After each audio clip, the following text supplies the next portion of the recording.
कोलकाता के RG Kar medical college and hospital के अंदर जहां एक तरफ लेडी डॉक्टर की हत्या के बाद सीबीआई की टीम तमाम सबूतों को इकट्ठा करने में जुटी है, वहीं संजय रॉय की मां ने गलती कर दी। जी हां दोस्तों, जिस आरोपी संजय रॉय को रेप के मामले में गिरफ्तार करा गया है, उस संजय रॉय की मां से जब पूछताछ करी जा रही थी, उस वक्त कहा जा रहा है संजय रॉय की मां से एक ऐसी गलती हो गई जिसके बाद संजय बुरा फंस गया। उसके अलावा आज के इस वीडियो में हम खुलासा करने वाले हैं दोस्तों संजय रॉय के एक रहस्य के बारे में। जी हां दोस्तों, एक मेडिकल शॉप वाले ने जो खुलासा करा उसे जानकर आप लोग भी दंग रह जाओगे। संजय रॉय गोलियां खाता था। उसके अलावा दोस्तों आज के इस वीडियो में हम चर्चा करने वाले हैं किस तरह से संजय रॉय के खिलाफ रेड लाइट एरिया की महिलाओं ने भी खुलासा करी है। एक एक करके तमाम बातों का खुलासा करेंगे दोस्तों, सच जानकर आप लोग भी दंग रह जाओगे। सबसे पहले आप सबों को नमस्कार, प्रणाम, आदाब, सत श्री अकाल, जय श्री महाकाल दोस्तों, और इस वीडियो को देखने वाले सभी भाइयों और सभी बहनों को हमारे तरफ से दिल से सलाम। चलो दोस्तों, सबसे पहले चर्चा कर लेते हैं संजय रॉय की मां ने कौन सी गलती कर दी। जी हाँ दोस्तों, संजय रॉय की मां से हाल ही में सीबीआई की टीम ने पूछताछ करी है और पूछताछ के बाद संजय रॉय की मां अपने बेटे को बचाना तो चाहती थी,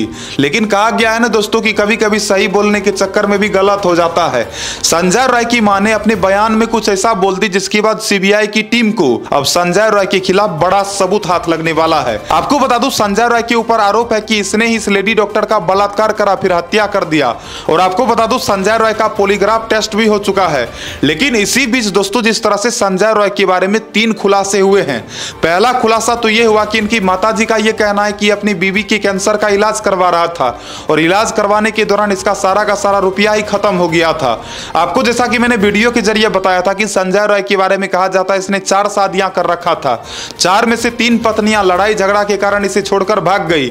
दोस्तों बताया जाता है संजय रॉय अपनी पत्नियों के साथ भी हैवानियत करता था, और आपको बता दूं इसके मोबाइल फोन को भी कुछ समय पहले बरामद जब करा गया तो इसके मोबाइल फोन के अंदर से पोर्न वीडियोस मिले थे। तो बताया जाता है दोस्तों ये अपने पत्नियों के साथ भी बदसलूकी करता था, और यही वजह है दोस्तों कि इनकी 4 पत्नियों में 3 पत्नियां इसे छोड़कर भाग गई, और चौथी जो पत्नी थी वो कैंसर से पीड़ित थी, जिस वजह से कैंसर के इलाज में इसने बहुत सारा पैसा खर्च करा। दोस्तों इसकी मां ने खुलासा करी है कि इसके बैंक अकाउंट में 1 भी रुपया नहीं था, और आपको बता दो इनकी मां का यह कहना था कि इनका फाइनेंशियल कंडीशन बहुत बुरा चल रहा था, इसका आर्थिक स्थिति बहुत खराब था। तो सवाल यह आता है दोस्तों कि इसका जब आर्थिक स्थिति खराब था, यही चीज सीबीआई की टीम को एक बड़ा सबूत दे सकती है। जी हां दोस्तों, इनकी माताजी का यह कहना है कि इसके पास 1 भी रुपया पैसा नहीं था। तो दोस्तों सवाल यह आता है कि इसके पास अगर रुपया पैसा नहीं था तो कहीं ऐसा तो नहीं दोस्तों कि पैसों की लालच में आकर इसने इस लेडी डॉक्टर का बलात्कार करके हत्या कर दिया। आपको बता दूं सीबीआई की टीम इसके बैंक अकाउंट को खंगालना चाहती है, और आपको बता दूं इसके बारे में यह भी कहा जा रहा है कि इसके बारे में एक नया भी खुलासा हुआ। जी हां दोस्तों, इसके बारे में नया खुलासा यह हुआ है कि यह अक्सर मेडिकल शॉप पर जाया करता था। सवाल यह आता है दोस्तों कि यह हॉस्पिटल के अंदर तो रहता ही था, फिर बगल में एक मेडिकल शॉप पर यह क्यों जाया करता था, और अब जाकर दोस्तों इसके दोस्तों ने उस चीज के बारे में भी खुलासा कर दिया। दरअसल बताया जाता है अस्पताल से कुछ दूरी पर एक मेडिकल शॉप है, और बताया जाता है दोस्तों अक्सर ये उस मेडिकल शॉप पर जाया करता था। बताया जाता है कोलकाता पुलिस की टीम ने जब इस मामले की तफ्तीश की तो छानबीन के दौरान सूत्रों के हवाले से जो खबर आ रही है उसने हर किसी को हिलाकर रख दिया। दोस्तों संजय रॉय के बारे में कहा जा रहा है अक्सर ये मेडिकल शॉप पर जाकर एक टेबलेट लिया करता था। यहां पर आप देख सकते हो दोस्तों, कहा जा रहा है कि ये मैन फोर्स टेबलेट का यूज करता था। जी हां दोस्तों, मैन फोर्स टेबलेट वही टेबलेट होता है जिस टेबलेट को खाने के बाद लोगों के अंदर गलत प्रवृत्ति आता है। तो बताया जाता है संजय रॉय अक्सर मैन फोर्स टेबलेट का इस्तेमाल करता था। यहां तक कि इसके दोस्तों ने भी खुलासा करा है कि ये इस तरह की गोलियां खाया करता था, और बताया जाता है दोस्तों इनकी जो 3 पत्नियां इसे छोड़कर भाग गई उसके भी छोड़कर भागने का वजह यही सब टेबलेट था। दरअसल इसके बारे में बताया जाता है शुरुआती समय से ही ये नशेड़ी था, हालांकि जब से इनकी चौथी पत्नी मरी है उसके बाद से ये कुछ ज्यादा ही बड़ा नशेड़ी बन गया। और बताया जाता है दोस्तों अक्सर ये मैन फोर्स टेबलेट खाकर गलत तरीके से गलत काम करता था। यहां तक कि इसके बारे में खुलासा यह भी हुआ है कि ये रेड लाइट एरिया जाने का शौकीन था। जी हां दोस्तों, आपको बता दूं कोलकाता में जो रेड लाइट एरिया है बताया जाता है अक्सर वहां संजय रॉय जाया करता था। और दोस्तों यहां पर आप देख सकते हो सेक्स वर्कर्स ने खोले संजय के राज, हवस का भूखा था दरिंदा। दोस्तों संजय रॉय के बारे में रेड लाइट एरिया की महिलाओं ने जो खुलासा करी है उसे जानकर आप लोग भी दंग रह जाओगे। संजय रॉय के बारे में बताया जाता है ये पिछले कई वर्षों से रेड लाइट एरिया जाता था। जी हां दोस्तों, इसके बारे में खुलासा हुआ है कि शादीशुदा रहने के बावजूद भी ये रेड लाइट एरिया जाने का शौकीन था। तो सवाल यह आता है दोस्तों कि आखिर ये रेड लाइट एरिया क्यों जाता था, क्या एक महिला से इसका मन नहीं भरता था?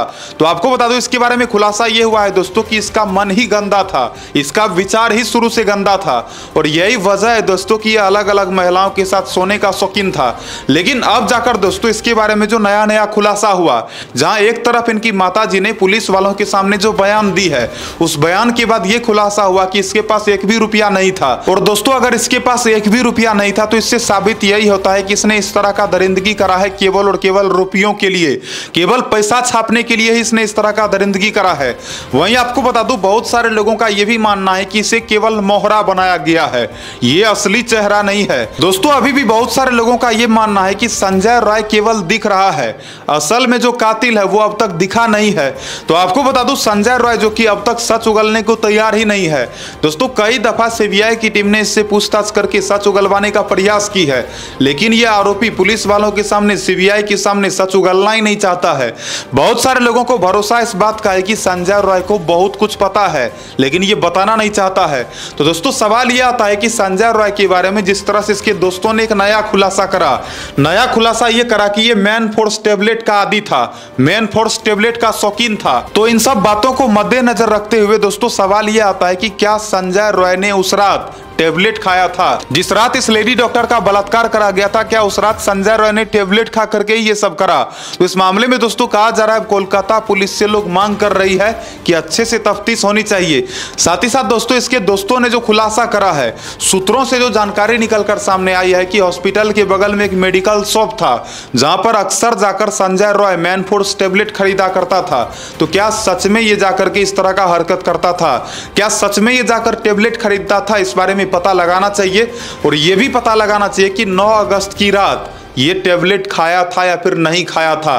तो देखते हैं दोस्तों क्या क्या होता है। फिलहाल सीबीआई की टीम अभी भी सबूतों को इकट्ठा करने में लगी है, लेकिन आप लोग बताओ दोस्तों आपको क्या लगता है, क्या संजय रॉय ही असली कातिल है? बहुत सारे लोगों का यह मानना है कि अगर संजय रॉय को इस तरह का काम ही करना होता, अगर इसे हवस ही मिटाना होता तो ये रेड लाइट एरिया में जाकर के अपना हवस मिटा लेता।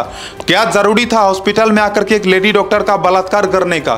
तो बहुत सारे लोगों को शक इस बात का है कि संजय रॉय अकेला नहीं, बल्कि इसके अलावा और भी बहुत सारे ऐसे लोग हैं जो कि हो सकता है कि बड़े बड़े लोग हो सकता है कि बड़े पैसे वाले लोग हो। तो इस मामले में सीबीआई की टीम को अच्छे से छानबीन करने की जरूरत है।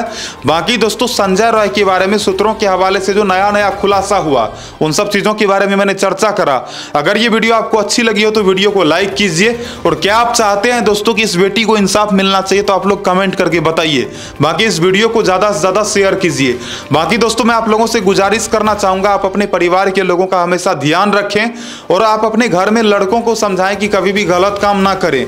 और जो भी कम उम्र के लड़के इस वीडियो को देख रहे हो या फिर जो भी यूथ इस वीडियो को देख रहे हो, मैं आप सभी लोगों से यही निवेदन करूंगा कि किसी के भी बहन बेटी को गंदी निगाह से मत देखो, क्योंकि तुम्हारी घर की बहन के लिए अगर तुम शेर हो तो दूसरों की बहन के लिए भी शेर बनो।